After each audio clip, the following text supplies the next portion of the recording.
Hello friends, this is Navneet Singh. Welcome back to our NXC Gurukul channel. Today we are going to learn types of अनुप्रास अलंकार. आज हम लोग क्या पढ़ेंगे?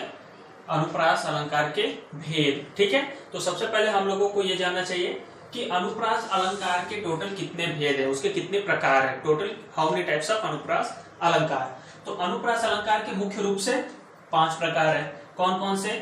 छेका अनुप्रास अलंकार, वृत्त्यानुप्रास, लाटा अनुप्रास अलंकार, अंत्यानुप्रास अलंकार एंड श्रुत्यानुप्रास अलंकार. ठीक है, तो इन 5 प्रकार को हम लोग कह सकते हैं कि ये अनुप्रास अलंकार के भेद है. आज हम इन्हीं के बारे में पढ़ेंगे.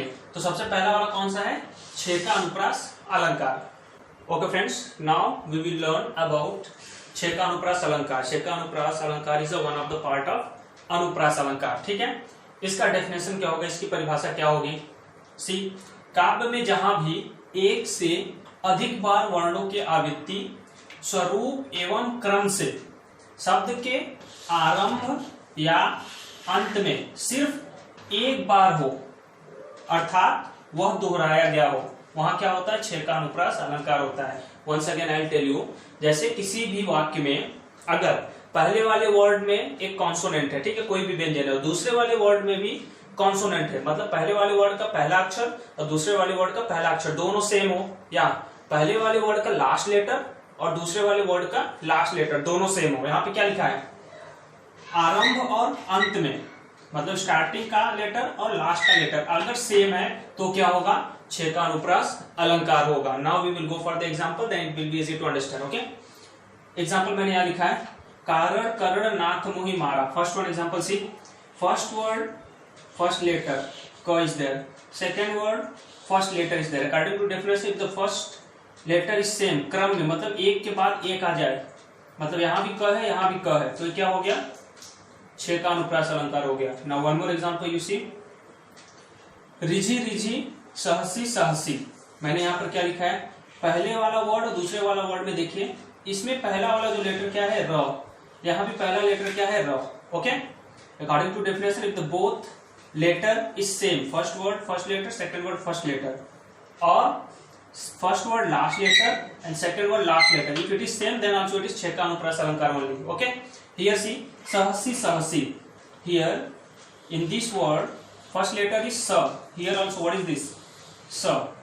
Last letter is c, here also what? Last letter is c. मतलब दोनों में कॉन्सोनेंट क्या है? सेम ही है. तो इसका मतलब ये क्या हो गया? छेका अनुप्रास अलंकार. ठीक है, ये अनुप्रास अलंकार का ही भाग है, तो हम उसको नाम भी दे सकते हैं, no problem. Okay, in short you can say, जब भी कोई भी अक्षर क्रमानुसार आए, मतलब एक के बाद एक ही तुरंत आ जाए, उसे क्या कहेंगे? छेका अनुप्रास अलंकार. ओके, हाँ, तो अभी हम लोगों ने पढ़ा छेका अनुप्रास. नाउ सेकंड टाइप इज वृत्त्यानुप्रास अलंकार. ठीक है, इसका परिभाषा क्या होगा? जहां एक व्यंजन की आवर्ती, आवर्ती मतलब मैंने पहले ही बताया, आवर्ती का मतलब होता है रिपीटेड, मतलब दोहराना.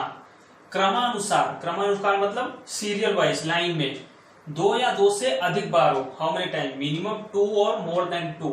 जब एक ही कॉन्सोनेंट 2 और मोर देन 2 टाइम रिपीट होता है तो उसे क्या कहते हैं? वृत्त्यानुप्रास अलंकार. ठीक है, जिस भी वाक्य में अगर व्यंजन 2 या 2 से अधिक बार, सेम लेटर 2 या 2 से अधिक बार रिपीट होता है तो उन्हें क्या कहेंगे? अनुप्रास अलंकार कहेंगे. ठीक है, फॉर एग्जाम्पल, चादर सी चंदन सी चंद सी चांदनी चमेली चारु चंद्र. Can you see this? जितना भी मैंने लेटर्स को अंडरलाइन किया है, in each letter the first one is what? च. हियर आल्सो च, हियर आल्सो च, हियर आल्सो च. सी, इन ईच वर्ड च letter is there. Okay, it is more than 2. According to definition, if the letter, if the consonant has come more than 2 times, it means that is what? वृत्तीय अनुप्रास अलंकार. ठीक है, अब ये क्या हो गया? वृत्तीय अनुप्रास में क्या होता है? एक ही लेटर 2 या 2 से अधिक बार आ जाता है. तो इन सभी वर्ड में च लेटर कितनी बार आया है? It has come more than 2 time, इसलिए क्या हो गया? वृत्तीय अनुप्रास अलंकार. वन मोर एग्जांपल विल सी. ये सॉन्ग है जो महात्मा गांधी जी ने गाया था, रघुपति राघव राजा राम. आप लोगों ने सुना होगा. ठीक है, तो इन सभी वर्ड में पहला लेटर क्या है? र र र र.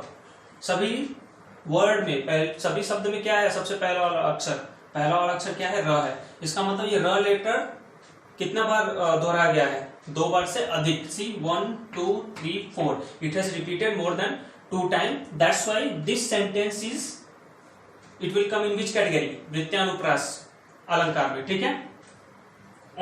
ओके, तो लाटा अनुप्रास, अब तीसरा वाला अनुप्रास अलंकार का कौन सा प्रकार है, लाटा अनुप्रास अलंकार। ओके, तो इसकी परिभाषा क्या होगी, जहां पर काव्य में पूरे पद की पुनरावृत्ति होने पर थोड़ा परिवर्तन करने पर भिन्न या अलग आशय उत्पन्न हो, वहां लाटा अनुप्रास अलंकार होता है। इसका मतलब क्या है, जैसे कि पहला वाक्य और दूसरा वाक्य दोनों रीड करते समय सेम लगे, ऐसा लगे कि दोनों का ट्यून सेम है, लेकिन जब उनके हम अर्थ पर जाएंगे तो उनका अर्थ पूरी तरह से अलग होगा, उन्हें क्या कहेंगे, लाटा अनुप्रास अलंकार। फॉर एग्जाम्पल, पूत कपूत तो का धन संचय, सेकेंड पूत सपूत तो का धन संचय। See while reading we are feeling that it's a same only, ठीक है, लेकिन जब इनके अर्थ पर जाएंगे तो दोनों का अर्थ अलग हो जाएगा। जैसे कि पहले वाले का क्या अर्थ है, पूत कपूत, कपूत मतलब क्या होता है, पूत मतलब पुत्र होता है, कपूत मतलब क्या होता है, जो किसी लायक न हो, ठीक है। ऐसा पुत्र जो किसी लायक न हो, उनके लिए धन, धन मतलब संपत्ति, संचय मतलब एकत्रित करना। अगर आपका पुत्र किसी लायक नहीं तो उनके लिए पैसे को इकट्ठा करके रखने से क्या फायदा, ठीक है। ये पहले वाले सेंटेंस का अर्थ है। दूसरा वाला क्या है, पूत सपूत तो का धन संचय। सपूत मतलब क्या होता है, जो पुत्र लायक हो, ठीक है। यदि आपका पुत्र लायक है फिर भी आपको पुत्र के लिए पैसे इकट्ठे करने की जरूरत नहीं है, क्योंकि वो आगे जाकर के जीवन में अपने आप पैसे अपने लाइफ को अच्छे से स्पेंड कर सकता है। ओके, इसलिए क्या हो गया, लाटानुप्रास अलंकार। लाटानुप्रास अलंकार में यही होता है कि पढ़ते समय हमें हमेशा दोनों सेंटेंस एक जैसे ही लगेंगे, लेकिन जब हम उनके अर्थ पर जाएंगे तो अर्थ पूरी तरह बदल जाता है। ओके, तो अब हम फोर्थ वन देखते हैं, अनुप्रास अलंकार का चौथा वाला प्रकार, अंत्यानुप्रास अलंकार। ओके, अंत्या अनुप्रास अलंकार का मतलब क्या होता है, अंत्या मतलब होता है अंत में, means in the last. Okay, अब इसके परिभाषा को देखेंगे तब उसके बाद ऑटोमेटिक आप समझ जाएंगे कि इसका मतलब क्या है। जब काव्य के अंत में तुक या तुकांत, तुक या तुकांत मतलब होता है राइमिंग वर्ड्स, ठीक है, तुक या तुकांत वाले शब्द मिलते हो तो वहां अंत्यानुप्रास अलंकार होता है। इसका मतलब क्या है, जब कविता के अंत में कोई भी राइमिंग वर्ड मिले, ठीक है, जैसे कि अंतिम वाला अक्षर सेम हो, पहले वाले लाइन के अंत में भी और दूसरे वाले लाइन के अंत में भी, दोनों का अगर लेटर या व्यंजन सेम है तो वो क्या हो जाएगा, अंत्यानुप्रास अलंकार। फॉर एग्जाम्पल, लगा दी किसने आकर आग, कहा था तू संशय के नाग।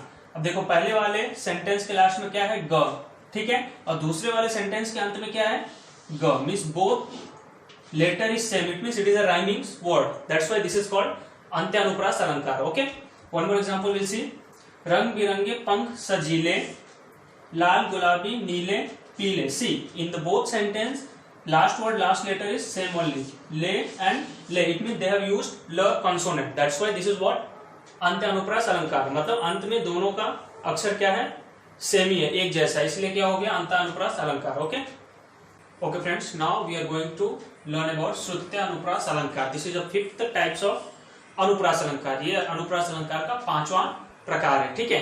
देखिए दोस्तों, श्रुत्यानुप्रास अलंकार जो है थोड़ा सा कंफ्यूज करता है अंडरस्टैंड करने में, तो इसको ध्यान से सुनिएगा तभी ये समझ में आएगा, ठीक है।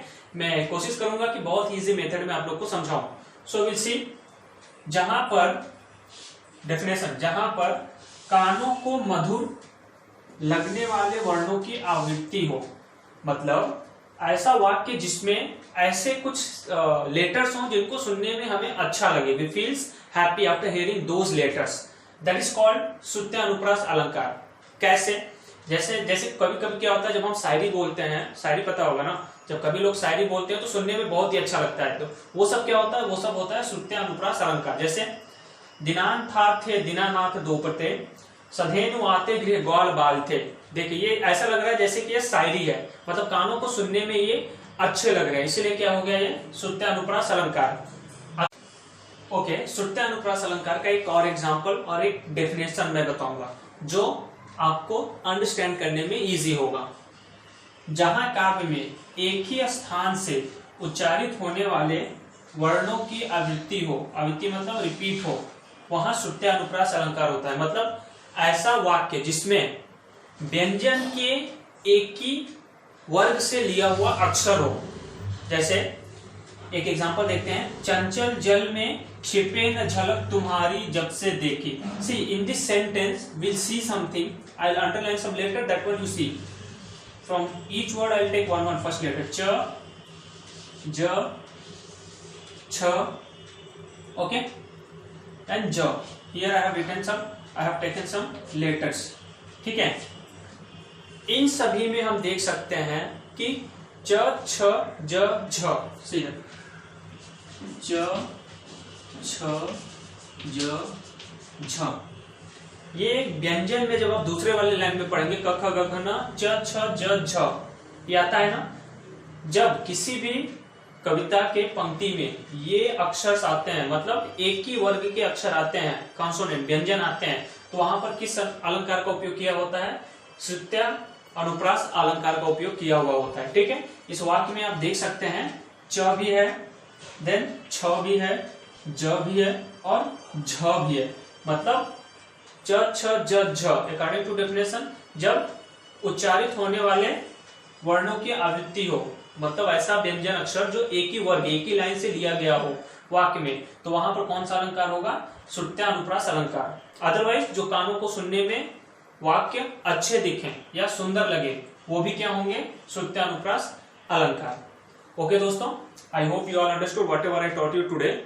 If you did not understand और if you have any doubt, you can leave your comments in comment box, okay? So you can subscribe this channel so that whatever video I will upload, you will get it. Okay, thank you.